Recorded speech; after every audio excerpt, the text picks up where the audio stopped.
Start. Hello दोस्तों, नमस्कार। स्वागत करती हूँ मैं अपने चैनल में आप सभी का। आज भैया चल के आए हैं पटना बिहार से, काफ़ी दूर से आए हैं। अब पता नहीं क्या सोच के आए हैं, क्या उम्मीद लगा के आए हैं, या फिर एक किन्नर के पास एक आम इंसान का आना ये कहाँ तक उचित है या नहीं उचित है। इस तरह से एक किन्नर से इतने सारे लोग मिलने क्यों आ रहे हैं, आज इन भाई से इस चीज़ पे सवाल करेंगे और भाई बहुत ही बेबाकी से जवाब देते हैं, तो आप लोग को जवाब भी भाई सुनाएंगे। सबसे पहले स्वागत है। आप बहुत बहुत स्वागत है। जो सबका इंटरव्यू करते हैं आज उसी का इंटरव्यू आप कर रहे हैं, बहुत बड़ी बातें हैं। नहीं, मैं आज से नहीं, मैं बहुत पहले से ही इंटरव्यू करती हूँ। ये तो है, हमने आपका वीडियो बहुत सारा देखा है। और आपने कहा एक चीज़ कि किन्नर के पास क्यों आए, तो ये मेरा मानना है कि किन्नर भी हमारे समाज के बीच के ही चीज़ है ये। जी जी। और इनको भी इज्जत उतना देना चाहिए जितने हम अपने समाज के लोगों को देते हैं, उतना इज्जत इनको भी देना चाहिए। जी जी। और इनके दर्द, मतलब हम लोग एक दूसरे को दर्द को सुनते हैं, देखते हैं, दिखाते हैं, सरकारें भी आवाज़ उठाती है, आम जनता भी उठाते हैं, तो कभी किन्नर के भी दर्द जो होता है उनको भी उठानी चाहिए। किन्नर का तो दर्द इतना बड़ा है जो कि आज तक सरकार कभी नहीं उठाई। किन्नर के बारे में लोग क्या जानते हैं? किन्नर भी एक विकलांग श्रेणी का ही होता है। किन्नर विकलांग श्रेणी का मतलब ये है, जैसे हमारे कुछ लोग होते हैं किसी का हाथ नहीं होता है, पैर नहीं होता, उसको विकलांग कर दिया जाता है। हम लोग का प्राइवेट पार्ट नहीं होता, तो हम लोग भी तो विकलांग ही है ना। बिल्कुल बिल्कुल सत्य बात है। इसके वजह से विकलांग में योनि में आते हैं, लेकिन एक थर्ड जेंडर इसका नाम दिया गया है जिसको किन्नर कहा जाता है। तो इस श्रेणी में आप आते हैं तो आप भी इंसान हैं, आपके अंदर वही सांसें, वही खून, वही प्राण, वही सब कुछ है, वही दिल है। तो आप भी एक इंसान, तो आपकी भी आवाज़ को उठानी चाहिए, आपके भी दर्द को समझना चाहिए। और मुझे लगता है जहाँ तक कि लोग कहते हैं किन्नर की दुआ और बददुआ दोनों लग जाती है, तो जिनकी दुआ और बददुआ लग जाए उनसे आशीर्वाद भी लेना चाहिए और उनसे मतलब उनके साथ अच्छा बिहेव करना चाहिए। जिसे क्या आप हमारे लिए आवाज़ नहीं उठा सकते हैं कि किन्नर भी एक विकलांग श्रेणी में आते हैं, इनको भी विकलांग कार्ड होना चाहिए? बिल्कुल विकलांग कार्ड होनी चाहिए, लेकिन एक चीज़ और है, कहीं ना कहीं किन्नर की जो पेशा जो होता है, अभी ये पेशा था बधाई गाना, किन्नर के एक पेशा होते बधाई गाना, किसी को शुभकामना देना, ये चीज़ें विख्यात है ये। लेकिन अभी देखा जा रहा है कुछ दिनों से कि कुछ ऐसे ऐसे लोग हैं जो किन्नर नहीं है, फिर भी वो सड़कों पे आते हैं। और पटना की सड़कों पे हम देखते हैं कि वहाँ पे लोगों को जो है गाड़ियों को रोक देते हैं और ऐसे सामने आ जाते हैं। हम जैसे हाल ही फिलहाल में मुजफ्फरपुर के लिए निकल रहे थे पटना से, तो एक अचानक गाड़ी के सामने आ गए, 4 व्हीलर के सामने, हम पीछे बैठे थे, ड्राइवर चला रहे थे, तो सडनली से ब्रेक मारे, जिसके कारण से मुझे लगता है कि या हम लोगों को कुछ हो जाता या फिर उनको कुछ हो जाता। तो शायद ये सब नहीं भी होनी चाहिए और आपको विकलांग श्रेणी में रखा जाए और आपकी जो मांगे है वो पूरी की जाए। सरकार से ये हमारा निवेदन है। तो बस सरकार से हम एक छोटा सा निवेदन करते हैं कि हम एक किन्नर जाति से हैं और हमारे ऊपर SC ST जैसी धारा को लगना ये तो उचित नहीं है। SC ST धारा आप पे क्यों लगाया जा रहा है? ये तो कोई भी मैटर हो, उस मैटर को हम सोशल मीडिया पे नहीं बोलेंगे, पर कोई भी मैटर चाहे जैसा भी हो, एक किन्नर के ऊपर SC ST धारा नहीं लगनी चाहिए। बिल्कुल नहीं लगनी चाहिए, लेकिन एक चीज़ सबसे, अपराध का एक अलग ही धारा होती है। तो अपराध कैसा है, पहले अपराध को देखना है। ये अपराध की बात नहीं है, जैसे कुछ वीडियो का ही मैटर था, ठीक, तो जो भी IT एक्ट वगैरह जो धारा लगनी थी वो लग जानी चाहिए थी। ये SC ST धारा लग गई है, इस चीज़ से मैं नाराज हूँ। देखिए, SC ST धाराएं जो होती हैं, जिनके साथ हो, जिन वर्ग के साथ होता है, जिन समूह के साथ में होता है, समुदाय के साथ होता है, उनका एक धारा जो बना है सो धारा बना रहेगा। लेकिन अपराध वेश क्या है? जैसे किसी भी प्रजाति के लोग, मानिए आप ही के ऊपर कोई कर दे रहा है, या वो बैकवर्ड हो, फॉरवर्ड हो, कोई भी हो, तो धारा तो उसमें भी लगना चाहिए जी। हाँ, तो यही है कि श्रेणी की जो घटनाएं, दुर्घटना किस प्रकार की हैं और ये कैसी अपराध है, इसके हिसाब से। देखिए, हम ही बता दें, SC ST धारा तब लगती है अगर कोई बड़े लेवल का या बड़े जाति का लोग किसी छोटे जाति से मतलब झगड़ा मार हुआ है, तो ऐसे में बड़े जाति वाले के ऊपर SC ST धारा लगती है। तो वैसे अगर माना जाए तो किन्नर का मतलब एक भिखारी जाति, तो एक किन्नर के ऊपर क्यों SC ST लगना? फिर छोड़िए, ये बात छोड़िए, हम लोग चाहते हैं कि जैसे विकलांगों को जो भी सरकारी पेमेंट मिलता है वैसे हम लोग को भी मिले, और ये चाहते हैं जैसे विकलांगों का एक विकलांग कार्ड होता है वैसे हमें भी एक विकलांग कार्ड बने। बिल्कुल, हम भी सरकार से गुजारिश करेंगे, इनके लिए एक स्पेशल कोई पैकेज आनी चाहिए जो इनको भरण पोषण के लिए जो मतलब काम आए और ये भी अपने जीवन को अच्छे तरीके से आगे की तरफ बढ़ा पाए। क्योंकि हर किन्नर नहीं चाहती है कि मैं जाऊँ गाँव में नाचूँ गाँव, या फिर पब्लिक के बीच में अपने कपड़े खोलूं या नृत्य वाला काम करूं, हर एक किन्नर नहीं चाहती है।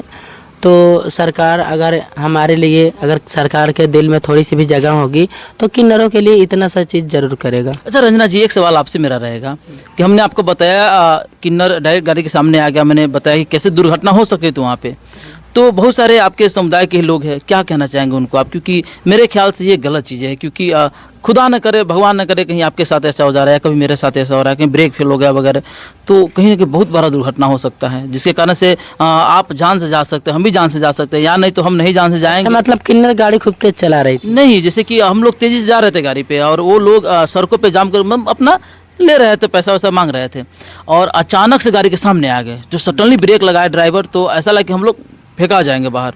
तो ऐसी परिस्थिति में अगर ब्रेक ना लगती तो जो सामने मांग रहे जो किन्नर, तो उनका तो समझ सकते बात, तो क्या होता सो।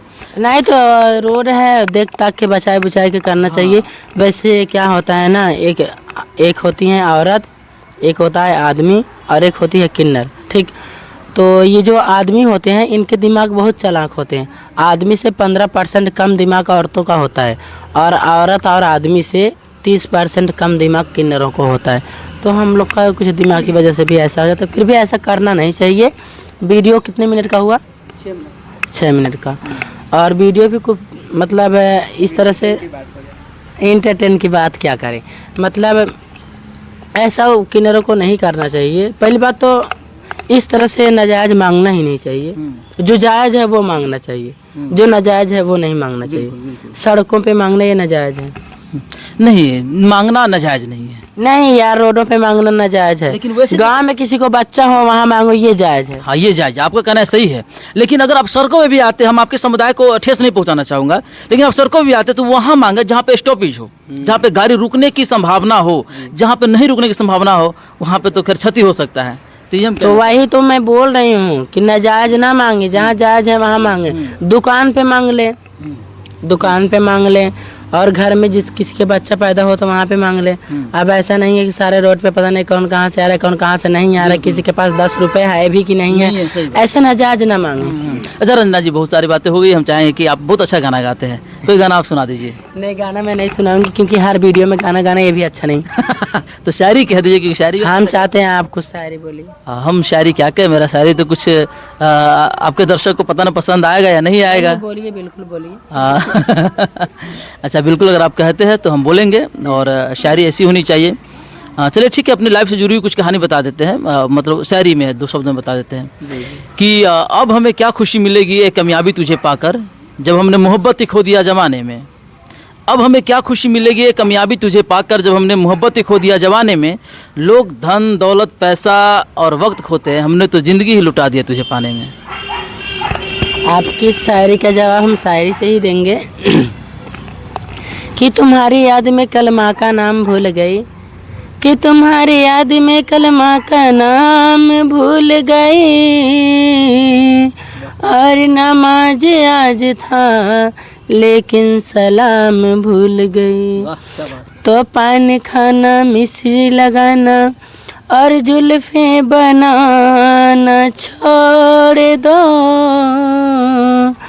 हर किसी से दिल लगाना ये लड़कपन छोड़ दो। क्या बात है, क्या बात है, क्या बात है। हर किसी से दिल लगाना ये लड़कपन छोड़ दो, बिल्कुल सही बात बोला है। किसी एक से मोहब्बत करो, किसी एक के दिल में रहो। क्या कि गुल गए गुलशन गए और गई होठ की लाली, अब तो पीछा छोड़ दो पत्रकार महोदय, मैं तो हो गई बच्चे वाली। क्या बात है, क्या बात है। काफी लाजवाब रंजना जी का ये शायरी रहा, ये गजल का भाव रहा, इनके गाने का अंदाज रहा, वाकई में मनमोहक रहा।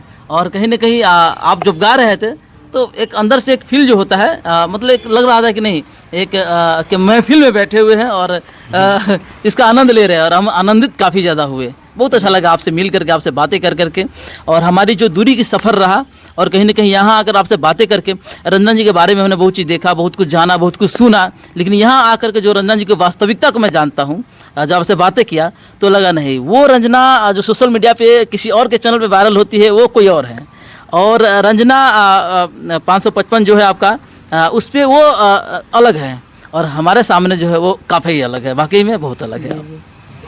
अरे 8 साढ़े 8 मिनट हो गए हो तो बताए भैया तब बंद करा। जय हिंद।